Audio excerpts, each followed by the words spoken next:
Hey everybody and welcome back to Windies 2013, my award show honoring my favorite games from the past 12 months. Now, I do most of my gaming in the single player format, but that doesn't change the fact that there were a lot of really amazing games in the past year from a multiplayer standpoint. So without further ado, here's my picks for the Group Effort Award, going to my favorite multiplayer games from 2013. Number 3, Chivalry Deadliest Warrior. I invested a decent amount of time into both Chivalry Medieval Warfare and War of the Roses back in 2012, but for whatever reason, neither of those close quarters melee games really sucked me in as hard as Deadliest Warrior did when I played it earlier this fall. I had and continue to have a ton of fun cracking skulls, impaling enemies, and screaming the whole way, and Deadliest Warrior has for a while been my go-to shut off my brain and relax game. That's not to say there's not the potential for strategic and tactical accomplishments here, but rather to say that it's the rare game you can have as much fun playing casually as you can playing to win. And of course, it's always more fun to kill your friends than complete strangers.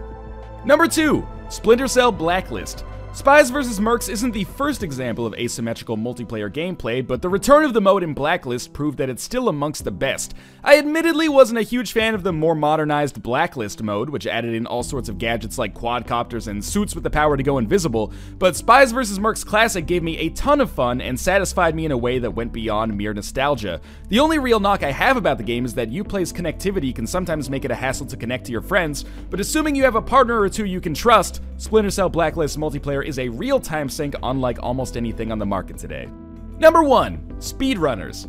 I can't stress enough that speedrunners is such a simple concept that I can't believe it hasn't been done before. Picture a futuristic foot race with grappling hooks and Mario Kart style power-ups, and pretty quickly you'll probably come to realize why this has become one of my most beloved multiplayer experiences of the past few years. It's one of the first multiplayer games on PC I've ever played that really captures the feeling of wanting to punch your friend through the monitor when they totally screw you with some bullshit power-up, but the game moves so quickly that there's no time to really be frustrated because you're too busy having fun.